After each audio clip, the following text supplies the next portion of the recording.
So my talk is tips and tricks in mitral clip procedure to have optimal results with case examples. So this is what I'm going to talk about, and I hope all of you enjoyed. So the first and foremost is that we got to understand that what are the clips currently available.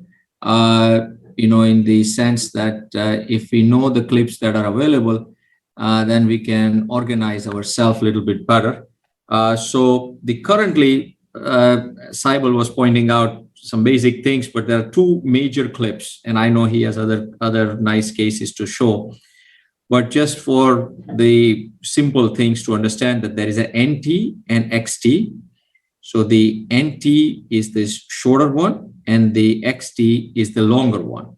So it is 9 millimeters versus 12 millimeters. So the clip arm length is 9 or 12 millimeters. And the overall length is 15 and 18, but that doesn't really matter. So 9 and 12. And then the width is 4 versus 6. Even in the 4 millimeter clip, which is the NT versus NTW, that is 6, the actual gripper width is the same. So the gripper width does not increase. It is just the paddle that is a little larger. The overall span of the clip, just so you know, is about 2 centimeters versus 2.5 centimeters. So it is a little bit larger, but not hugely larger, but somewhat larger. That helps sometimes. So I want to show you one case, and then we can discuss. I have 2-3 cases, but I just want to show you the cases so that we understand what I'm talking about. So the FMR, typically a lot of people think that the FMR is easier, but FMR is actually more difficult to treat, because depending on how the FMR is acting, you have to design the clip such that anatomically the valve is restored. So this is a 68-year-old guy who has multiple PCIs in the past, hypertension, paroxysmal AFib, CKD. So this typical patient that you will see for FMR. If you look at these patients with FMR, this is what you are looking for in the FMR patients. So many times what the echocardiographers do is a 4-chamber view and a long axis view. What is more important to do is a 2-chamber view. What is a 2-chamber view in transthoracic echo is intercommissural view on a TEE. So you can see the width, because here you don't know how broad is the MR. So this is a very important part to keep in mind, that when you're looking at the MR. The 3D imaging is crucial. So see what you are seeing here, the anterior leaflet, this is from the left atrial side, and this is from the left ventricular side. Both are super important.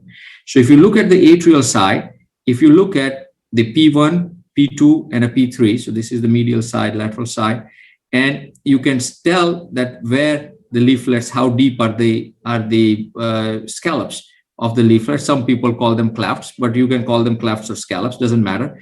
So this part is very important. Also very important to understand that where the holes are. So in the valve, you can almost see the holes. And here from the ventricular side, it's easier, because when you're going to put a color, the color sprays. So on the atrial side, you will see a large amount of color, but you don't know exactly where the color is coming from. So very similar to what you look for a PISA, similar thing you will look here from the atrial side. This is also a nicer way sometimes to see the different types of textures or the chords, subvalvular apparatus. You can use this kind of imaging. Now, what I really prefer to do is a 3D MPR. So now we have good echo probes. So the X8, for example, this is a Philips probe, and you can see that you can create a green plane. So this is the green plane, and this is the red plane. So the green plane is projected here, and the red plane, the intercommissural plane, is projected here. And then, of course, this is the same as 3D view there.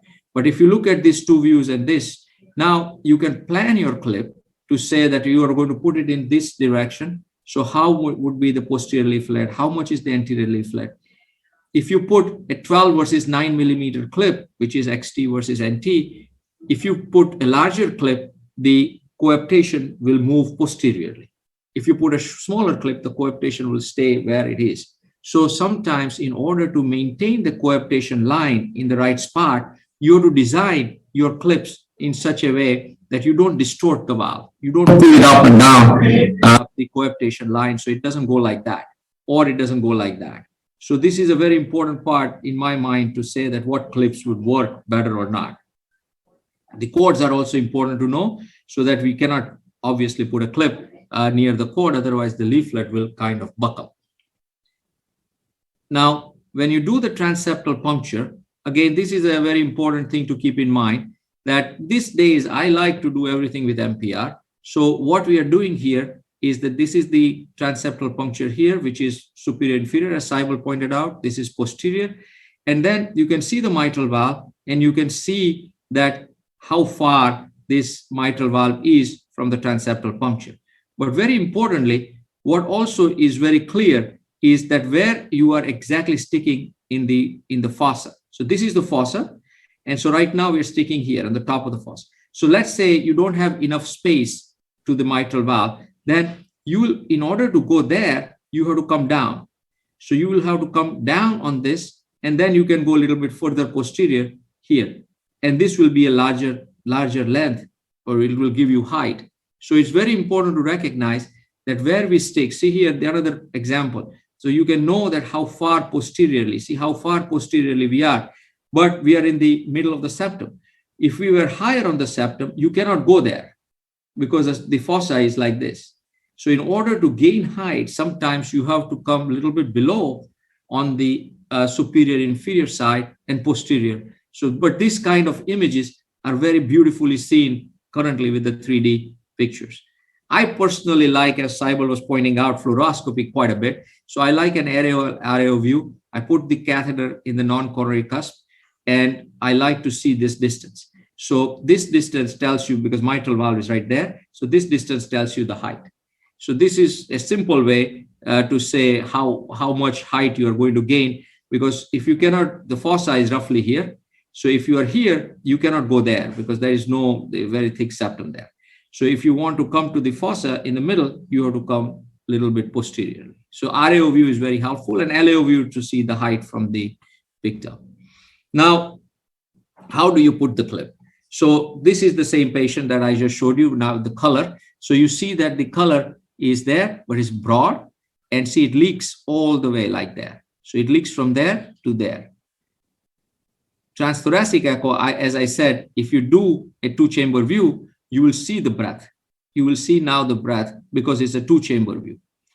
Now, if you want to put the clip, as of course in this particular case we put two clips, but if you want to put a clip, you want to put a clip in such a way that you orient your clip correctly, and you put the clip such that the two orifices are nicely aligned. And so now you see that how beautifully the valve is closing, and you can analyze it again by MPR, by seeing both orifices, trivial MR on both sides, and overall excellent result. And even on the next day on transthoracic echo, the results are excellent. I always do a transthoracic echo even in the cath lab, so next day you would know how the MR looks and is it any different. If you want to put a clip, this is also very important part to understand, that when you want to put a clip on the second clip, fluoro is important, because I have a biplane lab, so I can do it biplane, but you want to orient the clip accordingly. You want to align the clip accordingly. Of course, this is too far lateral. So when you want to come down, you come close to the clip by pulling everything, keeping everything aligned. So you are not crooked when you are putting the clips, because this is a common problem that we see, that they are not parallel to each other and they're coming at angles. Sometimes difficult to do that, but if you can, this is a good way of putting the clip.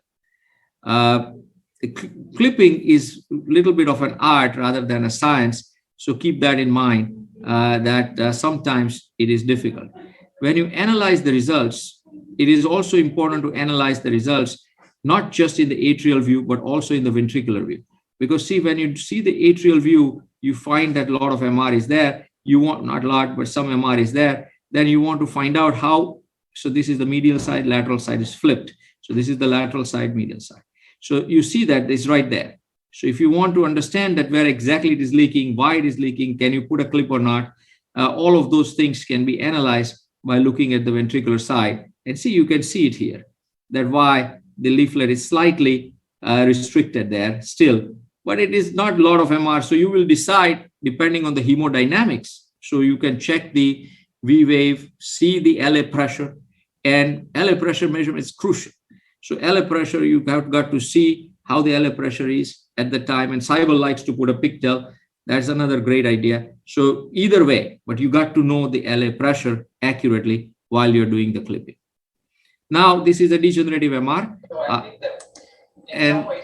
So this is a degenerative MR. And you can see here that there's a posterior leaflet flail. Now, where is the posterior leaflet flail? So this is also very important to recognize. And we make this slide all the time to say that where things are. And you can do the 0, 60, 120 views to understand it. But this is a little archaic. So you got to do the 3D view. So this is a better way of doing this thing. So when you do the 3D view, you will be able to tell exactly that where the, see, this is the amount of flail that you see. It's a broad flail. It is going from the lateral to the medial side. The leaflet is oriented like that. And there is a slight hole on the sides. So if you want to pull this anterior leaflet down and pull this posterior leaflet up, slightly counterclock rotation will be helpful, because if you do it like this, it will not be a good, you will have a hole there. So those are the things that you can analyze and learn. And so see, this is the clip going in. And when we put the clip, you see that there is no MR. And sometimes what I like to do is to put in the degenerative MR a large clip first, so the leaflets come together, but then don't put another large clip, because sometimes if you put another XT, you can tear the anterior leaflet, because there's a lot of anterior leaflet now will come in. So just keep that in mind, that how much tension you have created with one clip. So when you want to put a second clip, you can put a smaller clip. So this is an older version of the patient, so another patient. And again, you can see that there's eccentric MR, transthoracic echoes, sometimes not very helpful. But patient has two jets, right? So patient has a small straight jet, functional MR, and a degenerative MR.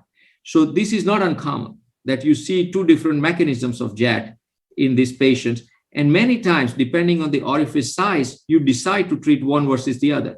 So see, there is this area, plus there is a little hole in the middle. So this is the flail part, and there is a little hole in the middle. If you treat this, obviously this will stay. But if you put this part and then put another clip, then you have a 3 orifice, and whether the patient can handle that or not is an important question. And again, hemodynamics will help you to decide. Orientation of the clip is very important, and trajectory is very important. So you don't want to go medial to lateral, you want to go straight down, as you see there. And then when you grasp the leaflet, take your time. So see that how the clip is open, you're grasping the leaflet, lower the grippers, tighten the clip, and you know where exactly you put the clip fluoroscopically. So this is what I like to do, at least I know where I put the clip. And overall, then you check the gradient, already 6 millimeter gradient. And if you see that the E wave is less than A, you don't want to put more clips there, because this is mitral stenosis. So, and then check the septum.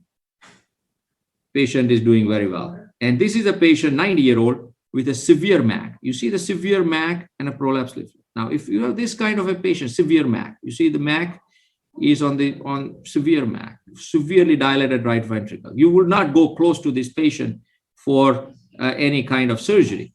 But this patient, if she has a flail, so she has a flail there. So if you have a flail, you treat the flail very gently, just that part, small clip, good result.